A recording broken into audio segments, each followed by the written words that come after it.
আসসালামু আলাইকুম রহমতুল্লাহি ওবরকাতুহ। সম্মানিত দর্শক, আজকে যে বিষয়টি নিয়ে শিরোনাম করেছি যে ১ ডজন অশনি সংকেত ধেয়ে আসছে বাংলাদেশের দিকে।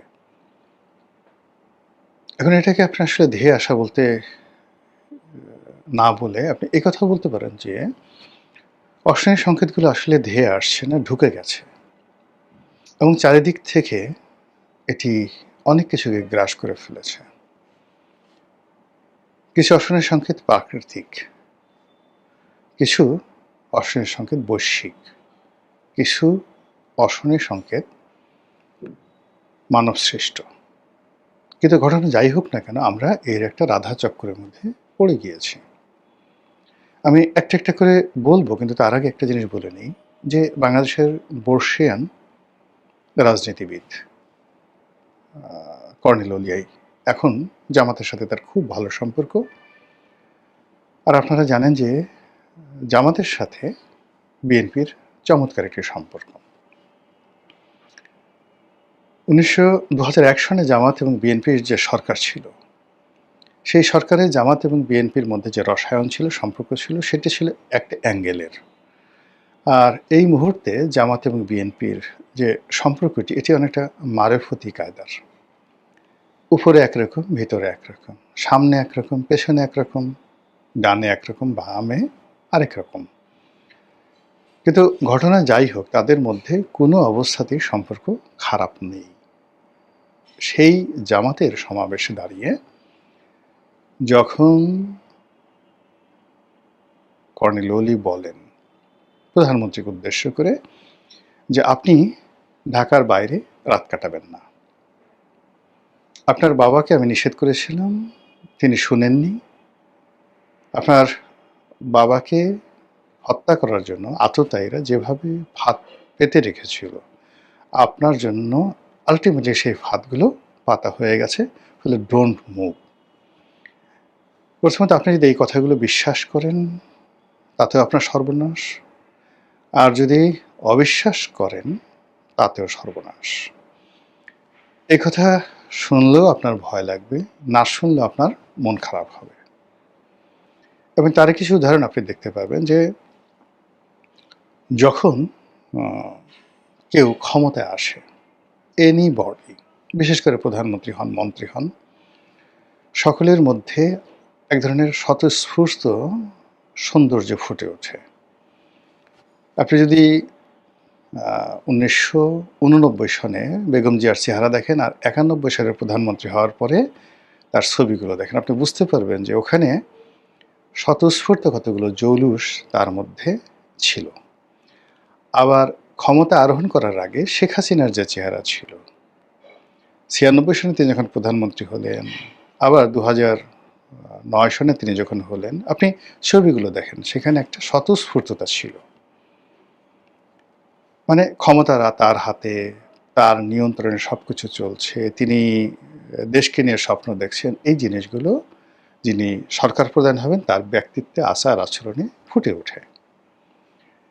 এখন আপনি দেখুন তো তারেক রহমান সাহেবের দিকে তাকিয়ে, যে তাকে দেখে তার হাসি, তার কথা, সব কিছুর মধ্যে একটা সুদূর প্রসারী রাষ্ট্রনায়ক, সরকার প্রধানের যে সচরাচর যা হয়, তার মার যেটা হয়েছে, তার বাবার যেটা হয়েছে, অন্যান্য যারা হয়েছে, রাষ্ট্র ক্ষমতা পাওয়ার সঙ্গে সঙ্গে তাদের মধ্যে একটা প্রাকৃতিক যে বৈশিষ্ট্য ফুটে উঠেছিল, সেই বৈশিষ্ট্যগুলো ফুটে উঠেছে কিনা আমি অন্তত দেখিনি।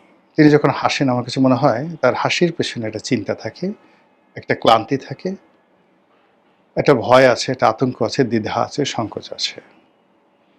তিনি যখন কোনো কথা শুনেন, কারোর সাথে কথা বলেন, সেই কথাবার্তাগুলোর মধ্যে ঠিক যে ধরনের একটা কনফিডেন্স লেভেল আছে, সেটি আমার দৃষ্টিতে পড়েনি। অন্যদিকে তার যারা প্রতিপক্ষ কিংবা তার যারা কাছাকাছি যাচ্ছেন, তারা তার সম্পর্কে কী চিন্তা করছেন, কী ভাবনা করছেন, সেটা কেউ না বললেও সবার আগে প্রধানমন্ত্রী কিন্তু সেটি বুঝতে পারেন।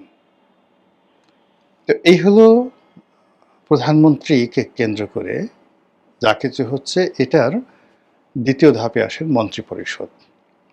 আপনি দেখুন তো, একজন মন্ত্রী, মানে হয়তো ২-৩ জন মন্ত্রী খুব দৌড়াদৌড়ি করছেন, শাহ আলম সাহেব দৌড়াদৌড়ি করছেন, স্বাস্থ্যমন্ত্রী দৌড়াদৌড়ি করছেন, তারপর শিক্ষামন্ত্রী দৌড়াদৌড়ি করছেন, এই তো।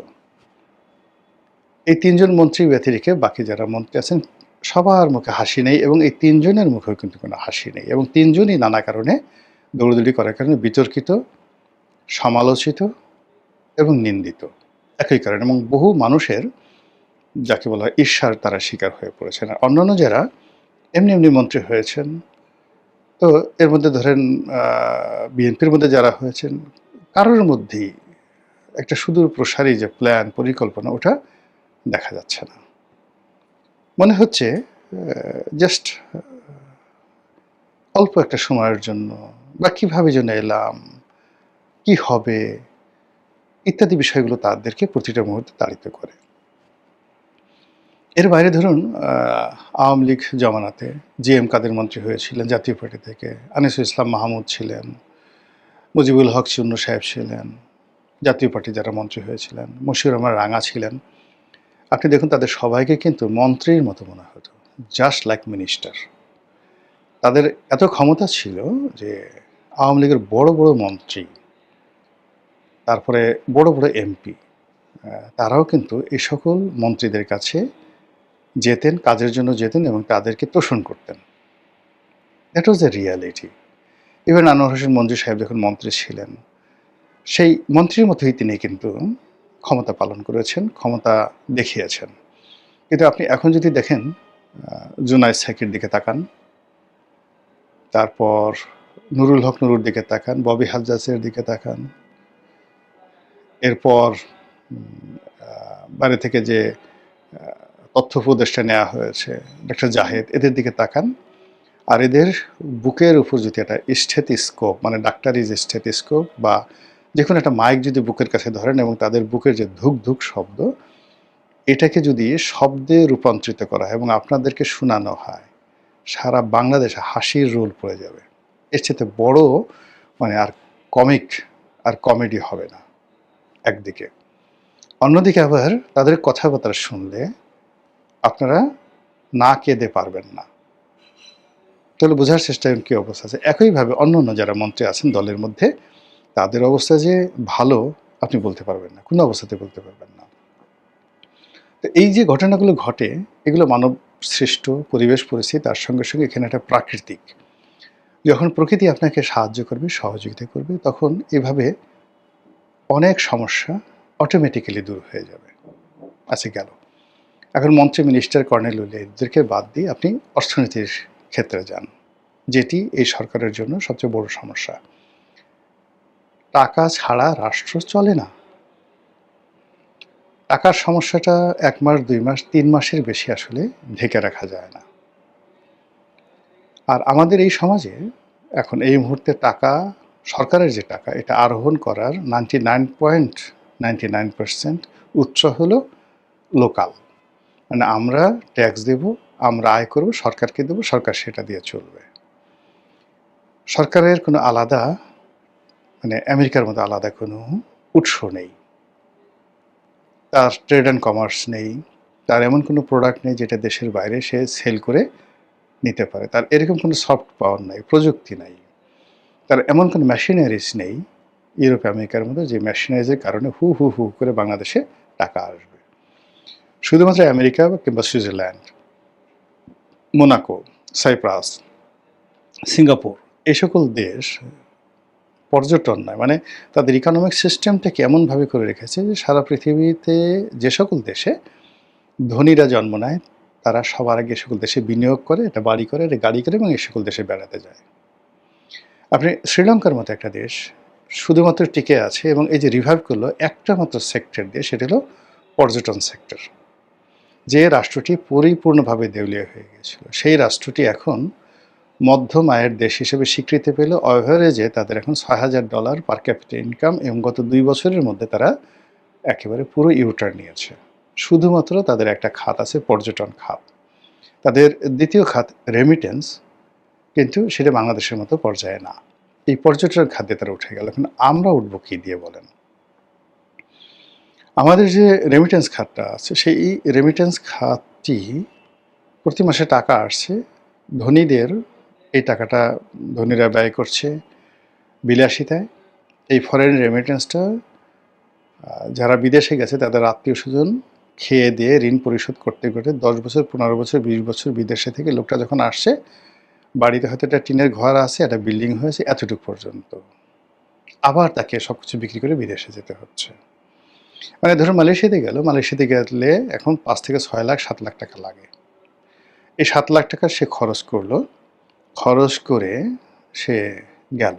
এখন এটা যে পরিবারের লোকজন মালয়েশিয়াতে যায়, সে জমি বিক্রি করে, শেষ সম্বল বিক্রি করে অথবা মহাজনের কাছ থেকে ঋণ আনে। আনার পরে এখন মালয়েশিয়াতে একটা ছেলে বা যেকোনো একটা কর্মী যদি যায়, সাকুল্যে সে এখন ৩০,০০০ থেকে ৪০,০০০ টাকা, ৫০,০০০ টাকা আয় করতে পারে, নট মোর দ্যান দ্যাট। খাওয়া খরচ বাদ দিয়ে যদি ২০,০০০, ৩০,০০০ টাকা তার সেভ থাকে, তাহলে তার এই ৫ লাখ টাকা শোধ করতে কতদিন সময় লাগবে? পুলিশের একটা কনস্টেবলের চাকরি করতে যদি ১০ লাখ টাকা ঘুষ দিতে হয়, যদি এটা এসপির প্রমোশন নয়, প্রমোশন কিংবা ধরুন বদলি, পদপদবি নিতে যদি ২০ কোটি টাকা ঘুষ দিতে হয়, আপনি বুঝার চেষ্টা করুন সমাজ, রাষ্ট্র এর উপর কী চাপ পড়ছে, এবং সেগুলো এখন বাংলাদেশে অনিবার্য। আপনি গিয়ে শুধুমাত্র পুলিশের ওসি থেকে শুরু করে, মানে পুলিশের যারা সাব ইন্সপেক্টর রয়েছে তাদের থেকে শুরু করে একেবারে এডিশনাল আইজি পর্যন্ত ভুক্তভোগী যারা আছে তাদের কাছে একটু শুনেন যে কি হচ্ছে পুলিশে, সচিবালয় কি হচ্ছে, বিচারালয় কি হচ্ছে, আপনার মার্কেটগুলোতে কি হচ্ছে। তছনছ হয়ে গেছে সব কিছু। এটা রিকভারি হবে কিভাবে? এটা আমরা মূল স্রোতে কিভাবে আনব? এর জন্য যে সময়টি দরকার, সেই সময়টি বা সেই ধরনের নেতৃত্ব, এটা কি আপনি দেখতে পাচ্ছেন? আর যখনই আপনি দেখতে পাবেন না, তখনই অশনির সংকেত চলে আসলো। এভাবে অর্থনীতি নিয়ে বহু কথা বলা যাবে। তা প্রথমে বললাম প্রাকৃতিক, এরপর এলো অর্থনীতি, এরপর ধরেন কূটনীতি। কূটনৈতিকভাবে মানে আমরা স্বাভাবিকভাবে যে একটা কথা বলি যে আপনার যদি অনেকগুলো বন্ধু থাকে, আসলে আপনার কোনো বন্ধু নেই। কোনো বন্ধু নেই। সবার সাথে বন্ধুত্ব মানে আপনি কারোর সাথে আপনার বন্ধুত্ব নেই। আমরাই একমাত্র রাষ্ট্র, যে রাষ্ট্র স্বাধীনতার পর থেকে আজ পর্যন্ত কৌশলগত কোনো মিত্র খুঁজে পায়নি, তৈরি করতে পারিনি। আমাদের সাথে কারোর সম্পর্ক আমাদের বিপদের দিনে হামিম হিসেবে দাঁড়াবে এরকম নেই। আপনি ধরুন পাকিস্তানের কথা। পাকিস্তানের ঘনিষ্ঠ মিত্র চীন, তারপরে আমেরিকা। আর বললাম না এই দুটো। আপনি যদি ভারত ধরেন, তাহলে ভারতের ঘনিষ্ঠ মিত্র রাশিয়া এবং ইসরায়েল। দুটো দুটো করে ধরি। আচ্ছা, শ্রীলঙ্কার ঘনিষ্ঠ মিত্র ভারত এবং চীন, দুটোই আছে। একইভাবে নেপাল, একইভাবে মালদ্বীপ। মানে যারা বিরোধী আছে তারা ভারত বন্ধু, আর যারা পক্ষে আছে তারা চীনের বন্ধু। কিন্তু রাষ্ট্রের সঙ্গে দুটো যাকে বলা হয় শক্তিরই, অর্থাৎ চীন এবং ভারতের একটা নিবিড় বন্ধুত্ব রয়েছে। এই যে শ্রীলঙ্কাতে মহেন্দ্র রাজা পাকসে, তার যে পতন হলো, তিনি ছিলেন একেবারে চীনের পাপেট, ভারতের জাতশত্রু। আচ্ছা, তো মহেন্দ্র রাজাপাকসের পতনের পরে যিনি তত্ত্বাবধায়ক সরকারের প্রধানমন্ত্রী হলেন এবং এখন যারা আছেন, তাদের উপর কিন্তু চীনের প্রভাব আছে। কিন্তু প্রভাব থাকার পরও প্রায় $8 বিলিয়ন ঋণ সহযোগিতা দিয়ে এই শ্রীলঙ্কাকে আজকের এই অবস্থাতে, এর মধ্যে ডাইরেক্ট আছে $4 বিলিয়ন,